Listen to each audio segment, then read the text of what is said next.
Reserve time.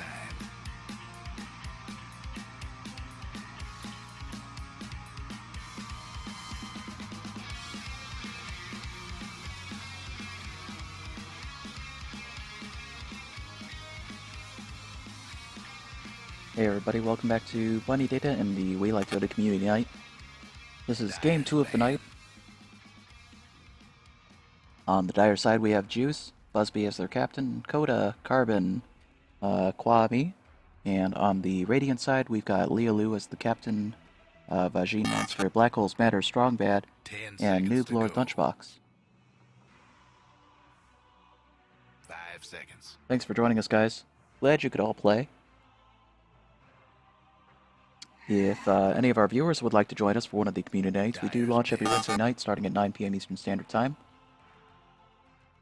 Look for us in the WeLikeDota in-game chat channel, or you can find our organizational messages at WeLikeDota.reddit.com. These VODs will always be posted at YouTube.com/BunnyData, and I'll post links to the Reddit there, so let everyone can see them, that kind of thing. 10 seconds to go. 5 seconds.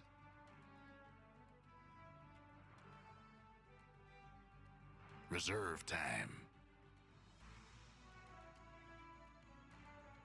So we've got some bans and picks out. Titan Hunter and Witch Doctor for Dire as pickups. Both solid picks. Got a good offlaner and a flexible support. Not really telegraphing their strat right now. Juggernaut coming out as the next pick, so definitely a mid-game strat. That one does telegraph, being as he's a mid-game carry.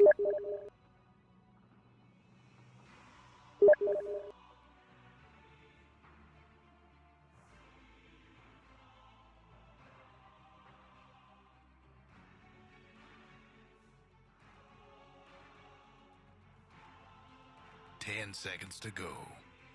I apologize if the mic is not picking up sound exactly right, but hopefully the VOD will pick it up. So if it's a broadcasting issue rather than a sort of a VOD save issue, then hopefully the VOD will pick it up at least so that the YouTube channel will pick it up correctly. On the Radiant side, we've got a PA pickup, Sand King and Vengeful Spirit. I do like the stun options and the slow options that those three heroes offer.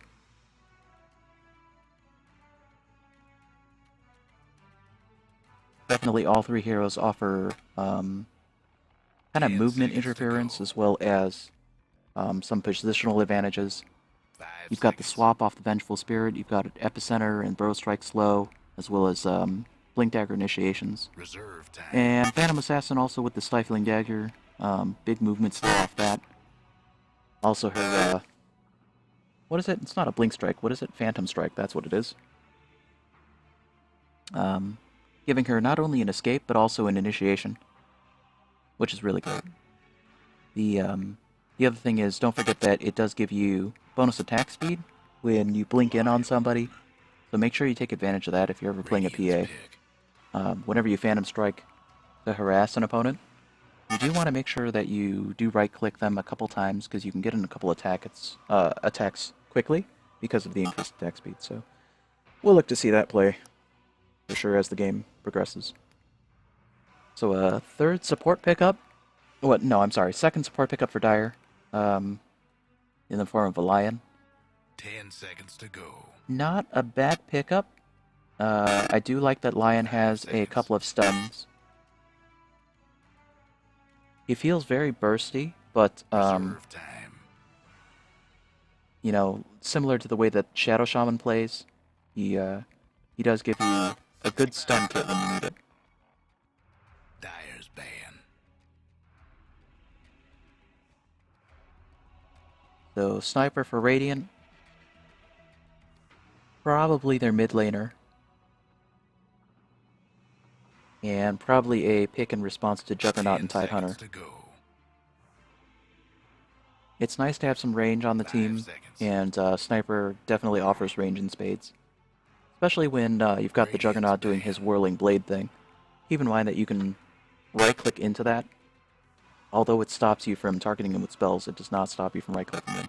And although you don't want to stand in his whirling blades if you're a melee hero, being a ranged hero like Sniper, you would 10 just right-click him seconds all to day go. if you could. That's totally a thing. 5 seconds.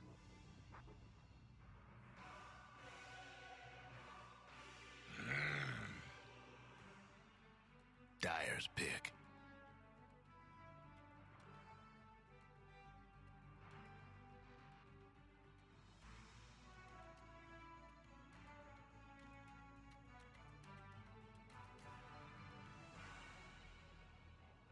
So Dyer really desperately needs a mid laner. I'm sure they're debating what would work well against the Sniper here. 10 seconds to go. There are a lot of good options. 5 seconds. I don't hate a TA here. I don't hate Reserve Invoker. time. Or a Pudge if you can play him well. Pudge is great in this patch, especially with Aether Lens.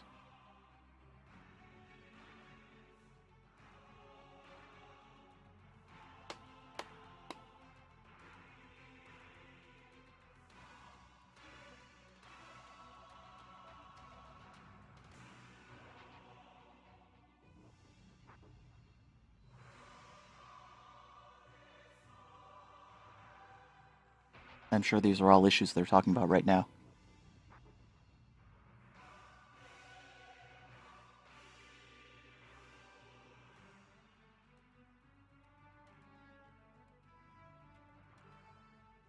Ten seconds to go.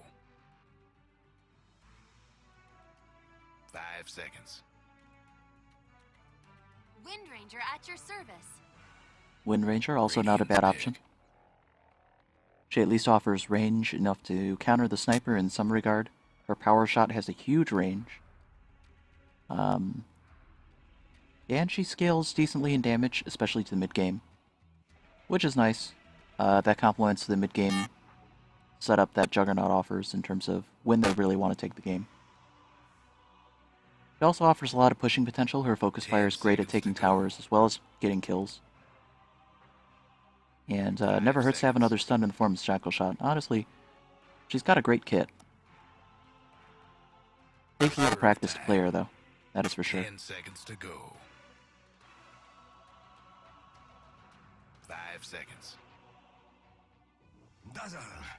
So Radiant's going to pick up a Dazzle as their last support pickup, which means Sand King's probably going to be their offlaner here. Or possibly jungle. Though I think you could have difficulty going jungle because that doesn't leave anything for the offlane. Dazzle and Venge can't really solo an offlane as well as I think you would need them to be stably up against something like a Juggernaut. But hey, you know, this is Dota, anything goes. So good luck to all our players. Hopefully everybody has fun. Priority number 1, right? This is not pubs. So, fun is the priority in these community night games. 5 seconds.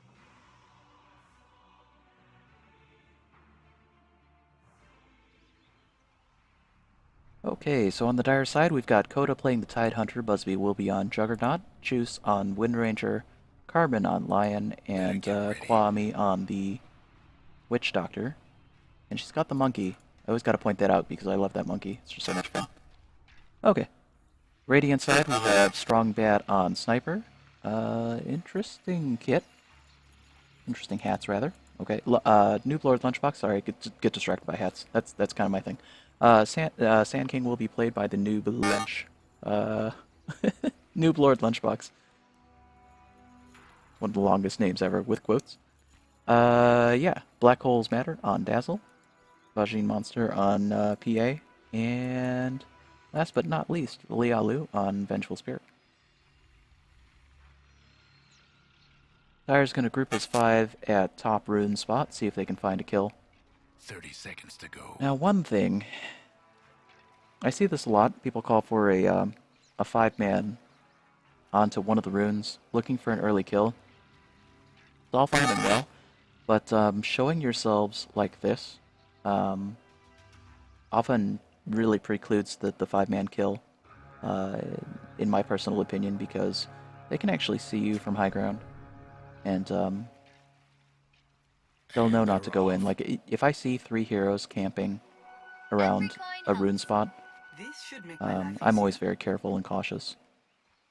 No more So they bets, easily get please. the top rune, and Radiant's easily going to get the bottom rune since it's uncontested. And everybody will move to normally laning phase. So we've got a 2-1-2 on the Radiant side. Sand King's going to go there because Benj is not a great solo offlaner. And Sniper versus Wind Ranger at mid lane.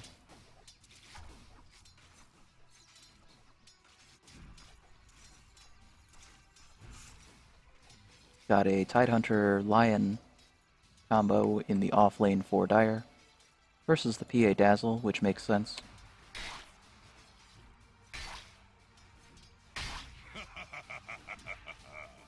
Dazzle's doing a good job of harassing the Tidehunter here and not drawing creep aggro. Lion to respond. Getting a little bit of Earth Spike action.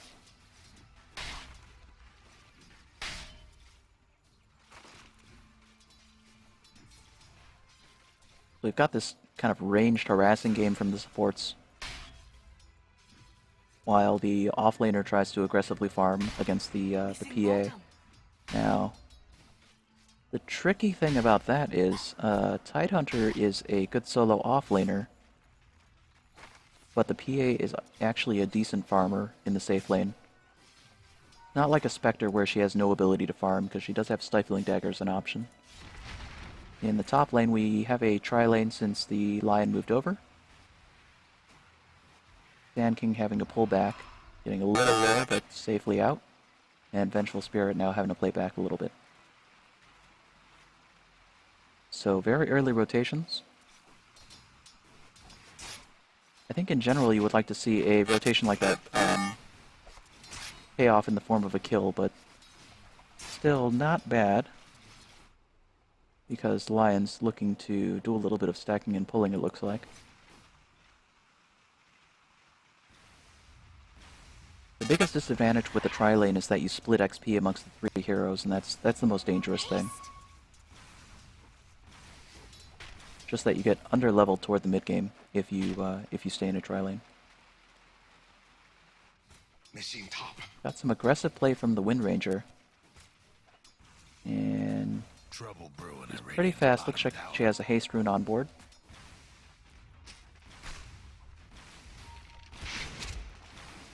Radiant's bottom tower ain't a pretty sight right now.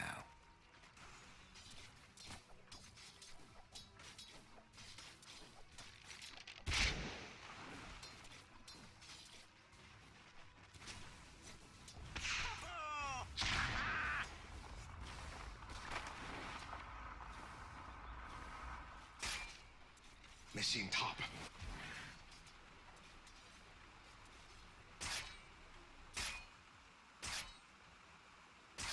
Bottom is left to free farm for a little bit, so let's check in with top lane and see how they're doing. Machine top.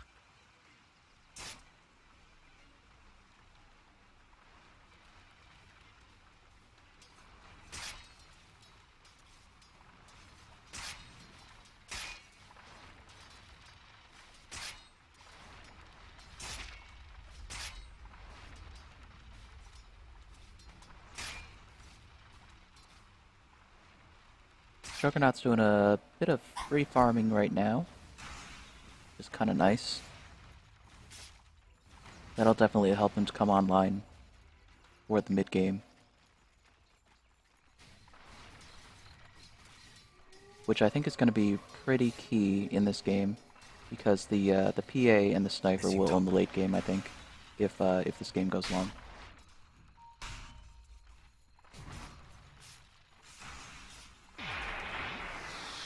So PA doing a good amount of damage, or at least a good amount of right click after that Phantom Strike.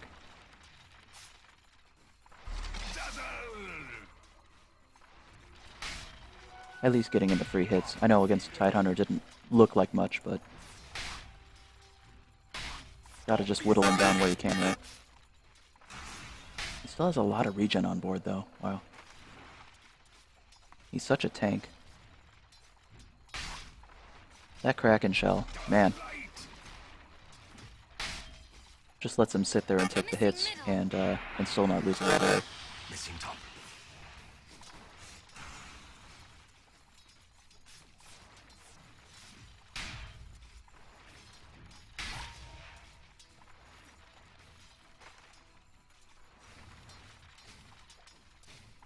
Kind of nice that Dazzle went Poison Touch here. I think that that's effective against the Tidehunter as a solo offlaner. Anyway, looks like we've got a deep spin, and Juggernaut's going to pick up First Blood, except he might trade a little bit here because Tower's going to get him in the back. It's a good, good Burrow Strike stun to stop him from getting back out of tower range. That probably made the difference there and made that a trade. Missing bottom. Missing middle. Bottom is missing. Juggernaut's on phase boots. Good item for him. Of all the boots in the early game, I do like the phase boots the best for Juggernaut. Keep in mind that you can activate it while you're spinning in your Blade Fury form. It helps you to stay on heroes so that they can't get away from out of the small AoE that the Blade Fury offers.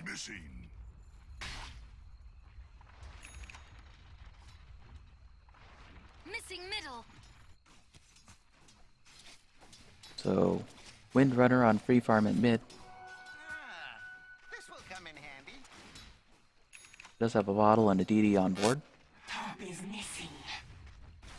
Radiant's mid tower's coming apart.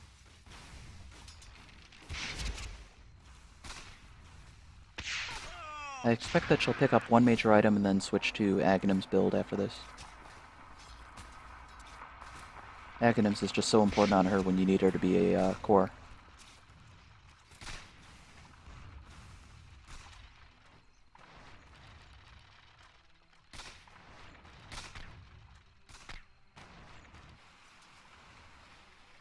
Juggernaut on the chase. Once again going in against the team. He does have Omni Slash up, but he's going to Blade Fury away because he's under tower.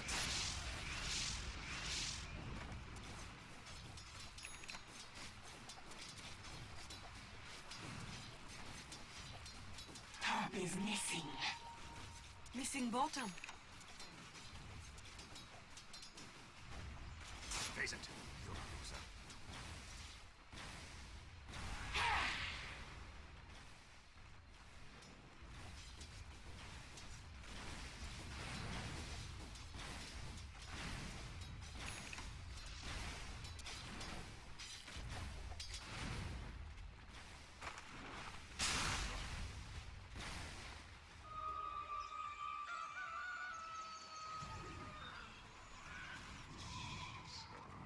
Now Sand King doing Sand King things. Hanging out at stacked camps and just Darude sandstorming. As he does, until he picks up a Blink Dagger. Big Shackle Shot against a Sniper, also in frog form, which means he's going to fall. Sad for you. Especially against a DD and 3 heroes. Nothing you can really do there. Radiant's mid tower could use a hand. Wind Ranger did spend her Focus Fire, so she can't Focus Fire the tower here. But that's okay. Radiant's Just mid gonna right-click it down for a little bit. up. Focus Fire really melts towers, though. Great ability to push. I'll take your tribute. Radiant's mid tower's getting Now Witch banged Doctor up. versus PA in the jungle. Let's see which team of two takes the advantage here. PA Dazzle or Radiant's Tidehunter mid Witch tower's Doctor? coming apart. Or will they both retreat? I don't know. This looks very dangerous. Look at it go. We've got a coconut, but nothing to bounce off of. Tidehunter rotating in. Looks like they want this to be a fight. PA does have her coup de grace up.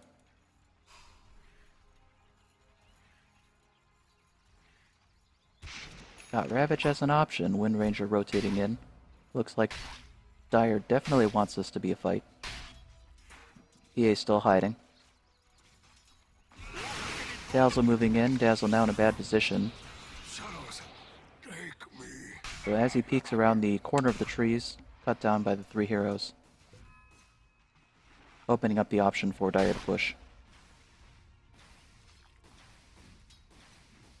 He is going to sit under tower, probably throw a dagger here and there. Either get last hits or wait for an opportunity to go in once they've got a rotation. Here's Sniper coming in.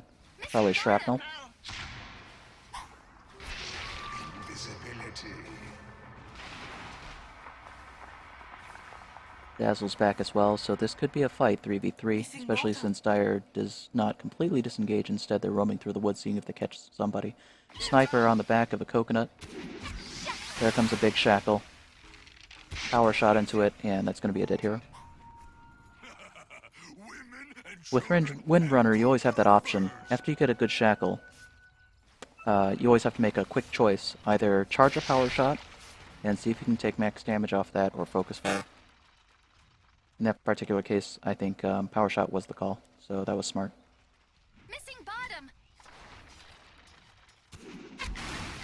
There's another big shackle. PA against trees. Good shallow grave. Ravage on the back, but PA not within range of it. There's a shadow weave. PA's gonna get cut down by the anchor smash. Radiant's bottom tower seen better days. Just weren't enough trees to hide behind. What are you gonna do?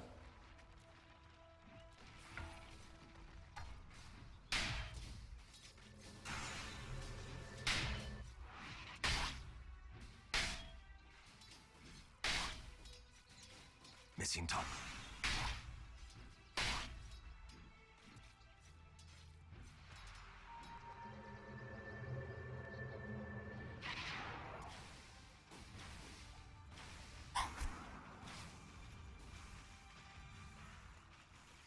So keep in mind that while all of this is going on in the bottom lane, Juggernaut's kind of been free farming, getting ready to fight at the mid game.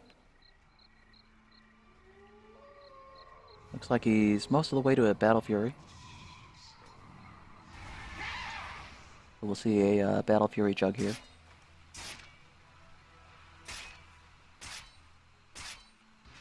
Missing top.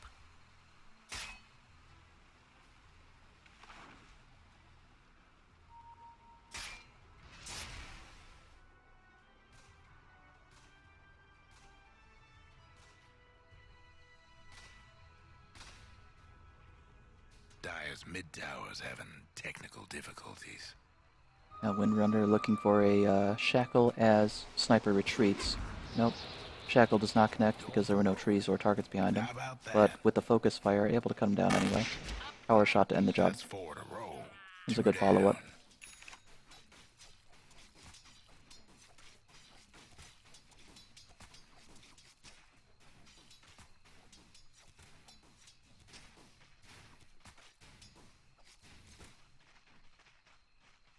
So Dire with a commanding lead.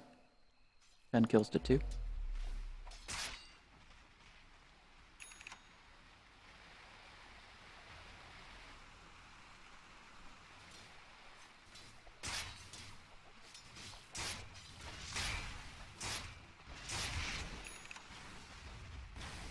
Radiant's top tower's hurting. And Juggernaut now on Battle Fury, looking to push.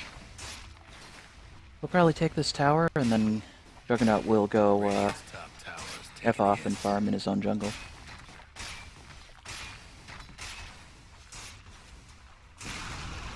The Radiant lost the top tower.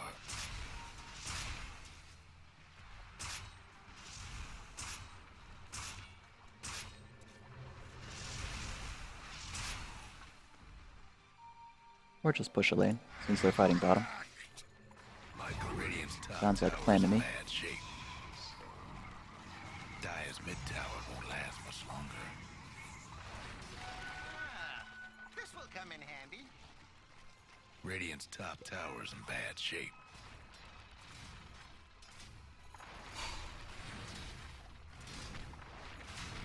Radiant's top tower's taking hits.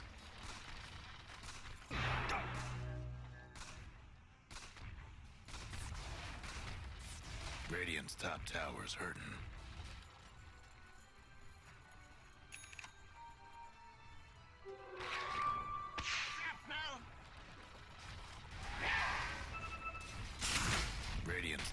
Big burrow strike to initiate on the Lion there. But as a form of payback, Wind Ranger with her Focus Fire cutting down hero, and Witch Doctor also looking to Death Ward a hero down. So Sniper and Venge fall, and there's a bit of a chase here. Sandstorm and run. Burrow strike for a stun on a single hero. They're under tower. Good shallow grave, but that's probably not enough to save the Sand King, which means that both the Dazzle and the Sand King will fall here. I blow you a kiss.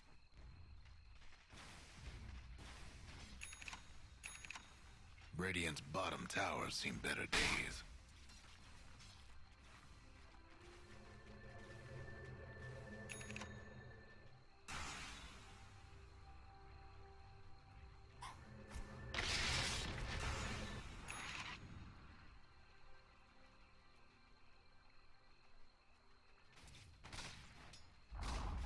Radiant's bottom tower's been disowned.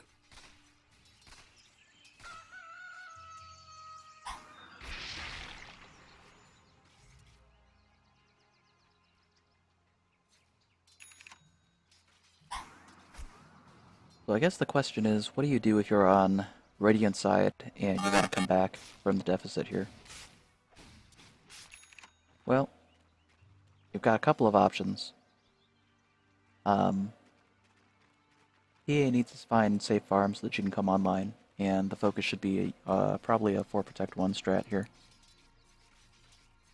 Which means she needs wards so that she can find farm without getting ganked in jungle. Second option is probably need a couple of smoke ganks.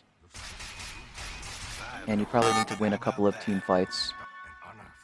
At this stage of the game, probably going to be on the back of like Sand King epicenters.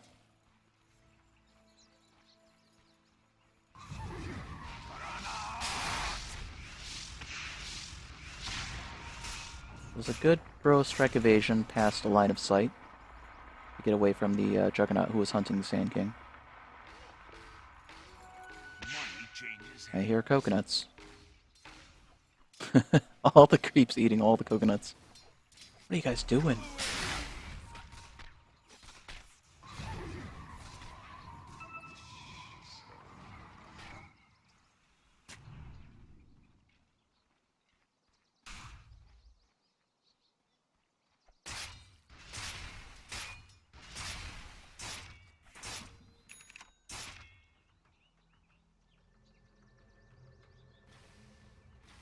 Radiant's bottom tower ain't a pretty sight right now. Radiant's gone and fortified their structures.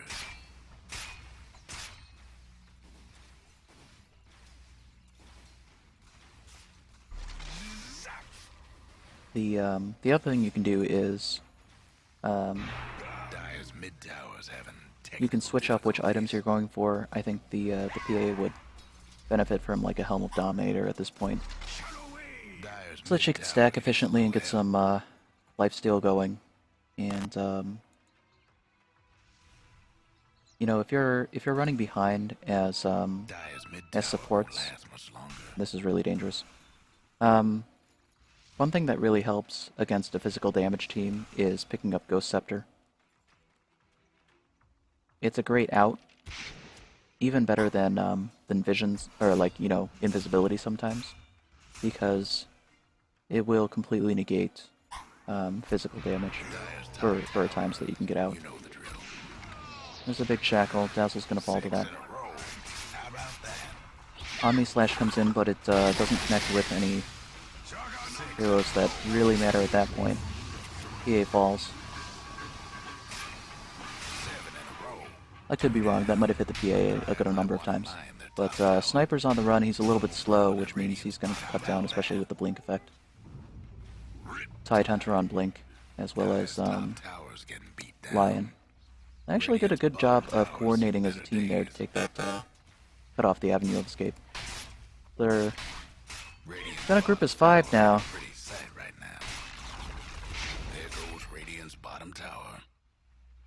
They're definitely playing up this this mid-game death ball in a way that's really detrimental to the Radiant. Trouble brewing at Radiant's bottom tower. And looks like they'll break high ground here unless we can mount a defense. And again, I think in order to mount an effective one, they're going to need this to be on the back Sand King. But his ultimate is down, so Epicenter has another 80 seconds. Wow. That's a long time. That is a long cooldown, sir. As a result, Dire's going to run off and get a Roche.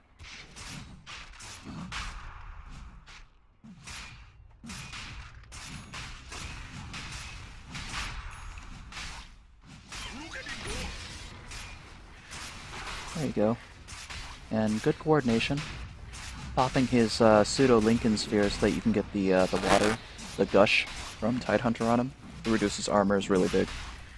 That's what makes him fall really fast. If he had gushed first, then that actually just would have popped his shield and would not have given him the negative armor that they needed to take him. Negative armor is a huge factor when taking a Roche quickly.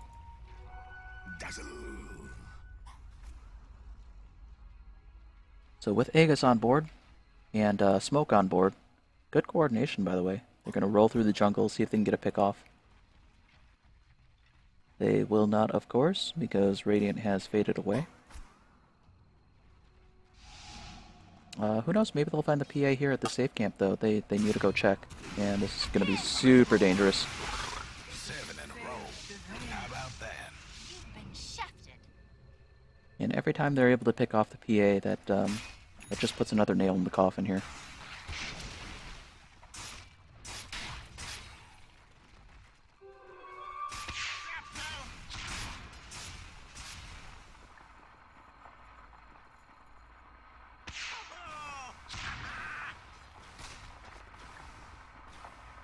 And Sniper knows he needs to back before Juggernaut jumps him with an Omni Slash. He's got an Ulta Harass, but fast fingers on the Juggernaut means he's going to Blade Fury and not eat the Assassinate. Dazzle's playing up a little bit far in front. Fortunately does not get shackled there, but that was pretty close. And he gets a deny, so that was pretty good. There was the Harass.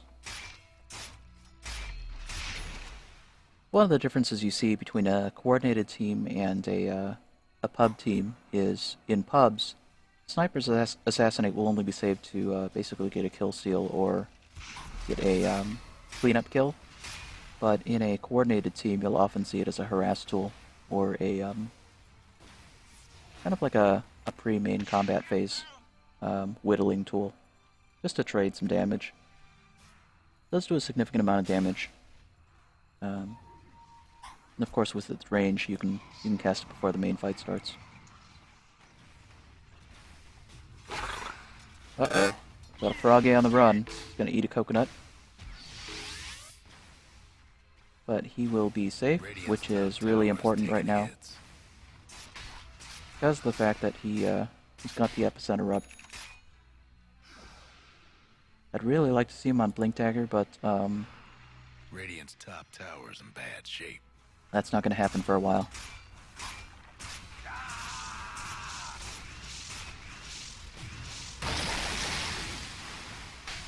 Deep Ravage after a blink. Burrow Strike in return. And, wow. Sand King's going to fall. Shallow Grave on the Sniper. And they're going to try to get some revenge. Tidehunter to fall. Ooh, off an Assassinate. Alright. Tower fortified just in time, but it's still going to fall because that Juggernaut just single-minded, or one-track-mindedly hacking at it from the side.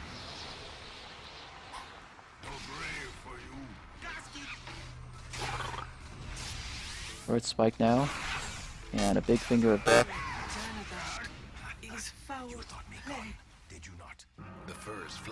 With that, PA gets cut down. And the Juggernaut able to walk away.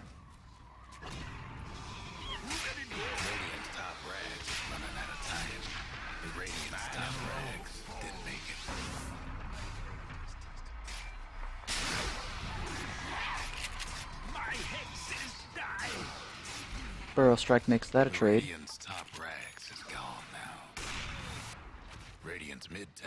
use a hand. One thing I love about the coordination of a team is when they're able to drop wards after they take a push. So keep that in mind. That's a huge advantage. Be able to drop sentry or observer or both. Look at this, observer, sentry.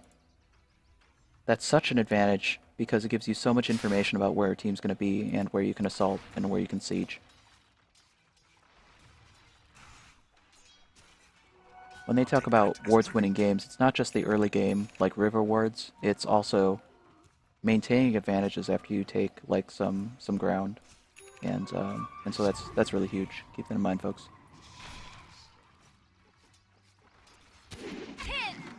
Dead Shackle means Sand King's gonna need a focus fire.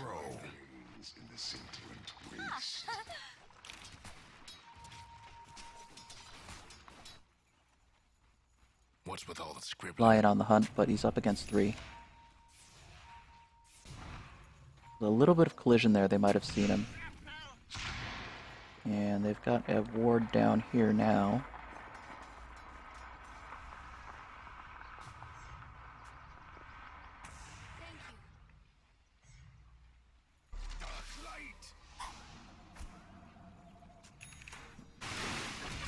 Dazzle's a little bit forward, so he eats a gush. Has to shallow grave himself, but I don't think he'll be able to walk out, especially on the back of that Ravage.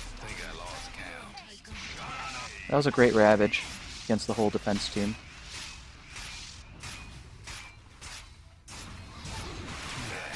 Tower's getting the business. Radiant's mid-rags is taking a licking. 2 down. The Dire best do something about that bottom. Okay, 4 down for Radiant, 3 down for Dire. Mid-rags taking some punishment. Means they're going to push here and see if they can get some racks. Dire's bottom Now a tower focus fire from a Wind Ranger on the higher strength racks. Radiant's mid-rags And ain't Tidehunter's going so to chase high. down the Sand King at top. Radiant's mid-rags is out of the picture. Radiant's mid-rags. That was a good macro play to spend the focus fire on the higher health racks when you knew you could get it.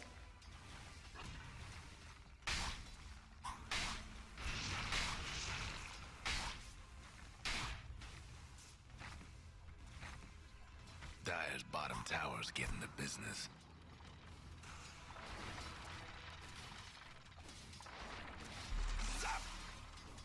The Dire best do something about that bottom tower.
So Shadowblade escape making its effectiveness known on the sniper there.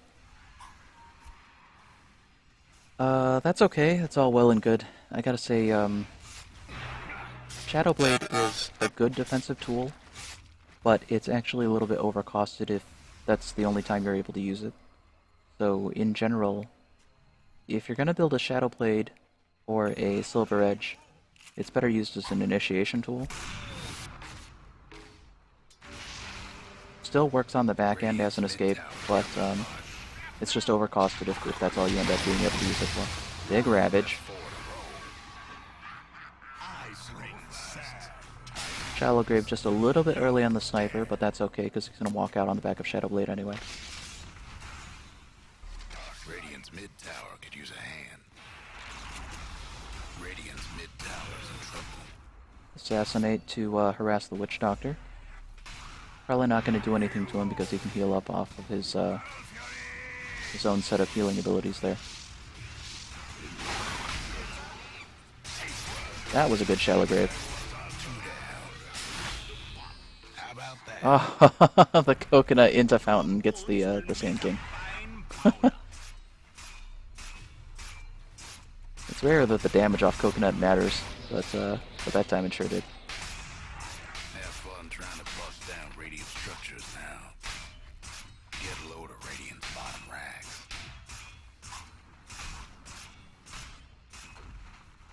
Radiant's bottom rags. And we're now on Mega Creeps, and a creep wave closing in on tier 4s, so this game will be over pretty soon. Swap into fountain.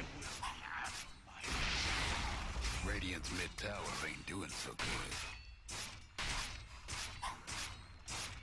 But that's just going to be a slight moral victory of limited objectives, because Ancient is going down for the count here. Alright, so that's going to be game, folks. Thanks for watching, thanks for playing.